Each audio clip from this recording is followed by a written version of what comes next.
आज हम to determine the alkalinity of giving water sample experiment की कैलकुलेशन करना सीखेंगे।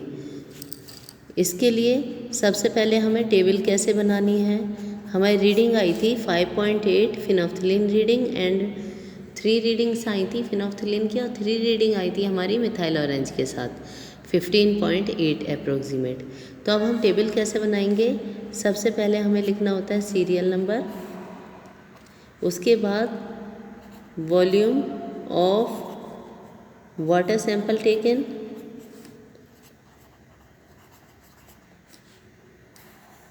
नेक्स्ट हम क्या लेंगे, वॉल्यूम ऑफ HCl यूज्ड। यहाँ पर फिनोल्फ्थिलीन रीडिंग एंड मिथाइल ऑरेंज, दोनों के लिए वॉल्यूम ऑफ HCl यूज्ड दोनों के लिए कितना है। ठीक है, मिथाइल ऑरेंज। तो ये हमारी टेबल हो गई।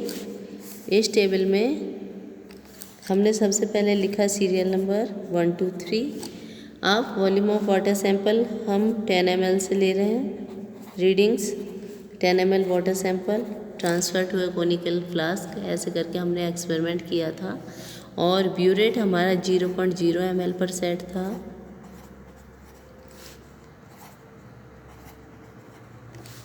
और फाइनल रीडिंग हमारी, पहली रीडिंग हमारी 5.8 मैंने आपको निकाल के दिखाई थी, दूसरी रीडिंग हमारी 5.7 और तीसरी रीडिंग भी हमारी 5.8 ml आई थी फिनोफ्थिलीन रीडिंग।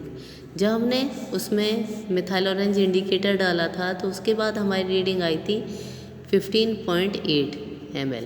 और इसमें हमारा मिथाइल ऑरेंज, इसमें हमारा फिनोफ्थिलीन रीडिंग भी इंक्लूड है। 0 टू मिथाइल ऑरेंज कितने पर आया।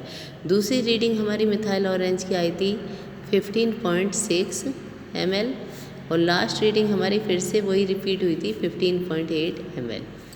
तो जो हमारी फाइनल रीडिंग निकल कर के आई वो देखो, पी रीडिंग हमारी निकल कर के आई है, ये राउंड ऑफ कॉन्कोरेंट रीडिंग हम लेते हैं तो 5.8 आ गई हमारी पी रीडिंग। और मिथाइल ऑरेंज वाली रीडिंग को हम क्या बोलते हैं, एम रीडिंग। तो ये एम रीडिंग हमारी निकल के आती है 15.8 ml। ठीक, यहाँ तक हो गया। अब हम इसका कैलकुलेशन करना सीखेंगे।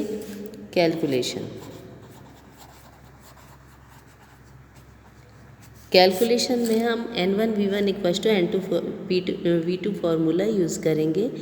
यहाँ पर हम निकालेंगे फिनोफ्थिलीन एल्कलिनिटी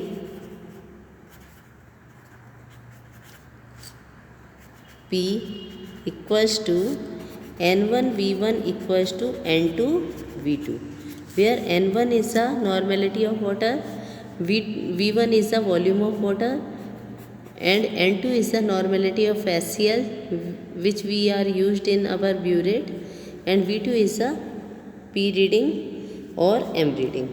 ठीक है, अभी हम फिनोफ्थिलीन एल्कलिनिटी निकाल रहे हैं तो यहाँ पर वैल्यू पुट करेंगे N1 into volume of water 10 ml equals to normality of HCl। हमने 1/20 N/20 वाला HCl यूज़ किया है तो यहाँ पर लिख देते हो N/20 वाला ही हमारा नॉर्मेलिटी का HCl है।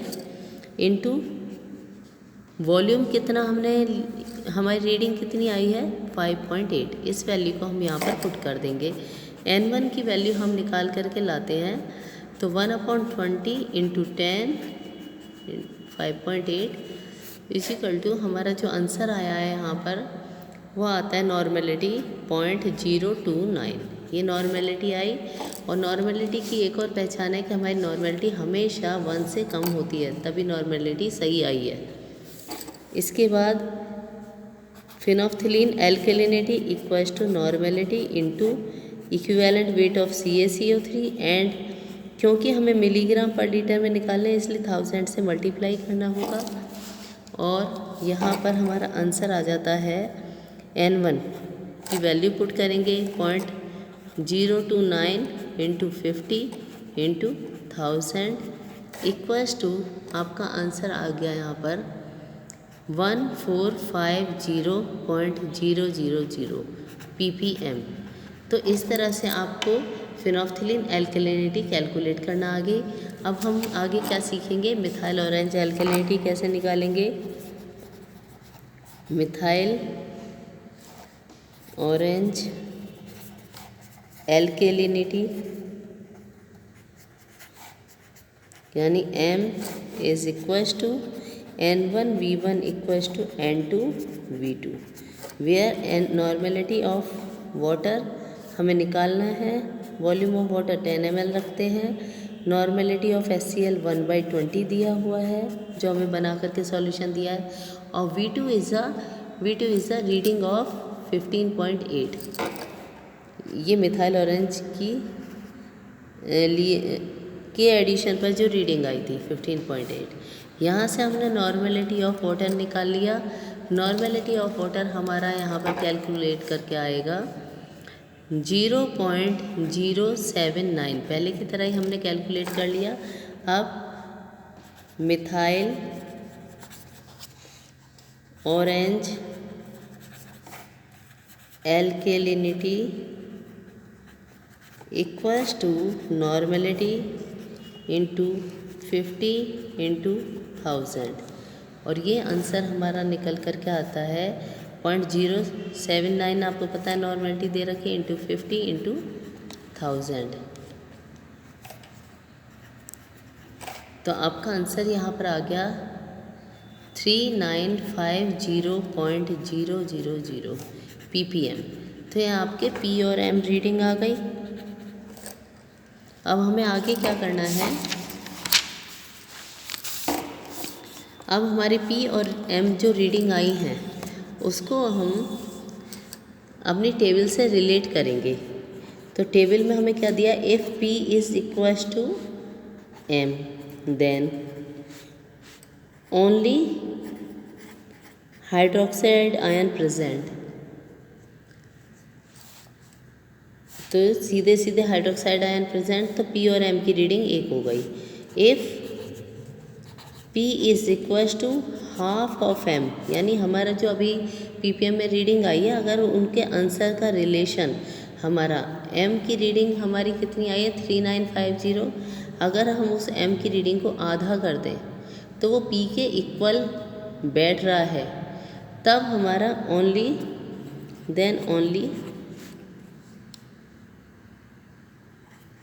Carbonate present. और जिसके लिए फॉर्मूला हम क्या यूज़ करेंगे 2P और M यानी 2 इंटू जो भी P की रीडिंग हमारी आई थी वो आई थी 1450। ऐसे करके 2 इंटू यहाँ पर हमारा आंसर क्या आ जाएगा 2000।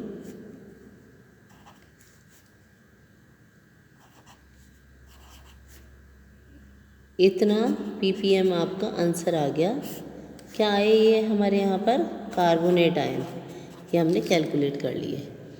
If our relation is this, और अगर ये रिलेशन तो ऐसे करके हम कैलकुलेट कर लेंगे। If this relation is not then if P is greater than half of M, यदि P M की रीडिंग को आधा कर दे तब ये ग्रेटर है, then only OH minus ion present and is equal to OH minus is equal to किससे निकालेंगे हम 2P माइनस M फॉर्मूले से हमारे हाइड्रोक्साइड आयन आ जाएंगे and carbonate ion with the help of 2M minus P। इससे हमारे कार्बोनेट आयन यहाँ पर निकल जाएगा आंसर। और अगर रिलेशन ये भी नहीं है, अगला रिलेशन क्या बोलेंगे, if P is lesser than half of M, यदि हमारा P अभी m को आधा कर दें तो भी कम है। तो हमारी वाली रीडिंग में देखो 3950 m की रीडिंग है और उसको आधा कर दें तो 19 के अप्रोक्सीमेट है, जबकि हमारा आंसर आ रहा है 1450 यानी 1450, जो कि उसके आधे से भी कम है। तो हमारे वाले में ये रिलेशन सेट हो रहा है। देन कैसे कैलकुलेट करेंगे? Then carbonate ion is equal to, carbonate ion को हम कैसे निकालेंगे? Carbonate ion equals to 2p और 2 इंटू जो इसका वैल्यू है 1450 इज इक्वल टू करके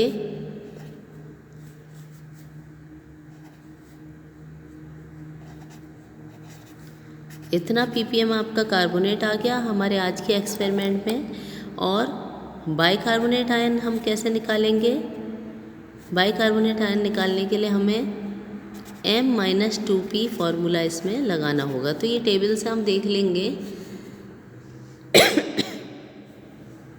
टेबल से देखेंगे तो m हमारा आया था 3950 माइनस 2 इंटू p, 2p की जगह हम रख देंगे 2900, ये जो अभी हमारा आया है।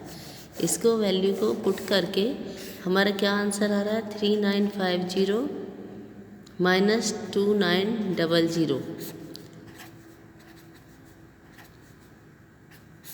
यानी आंसर हमारा आ रहा है 1050 ppm। तो हमें ये कार्बोनेट आयन मिल गया और बाइकार्बोनेट मिल गए, ठीक है। और हाइड्रोक्साइल हमारे स्टार्टिंग में ही न्यूट्रलाइज हो गए। इस तरह से हम इस एक्सपेरिमेंट का कैलकुलेशन कर लेंगे। Thank you.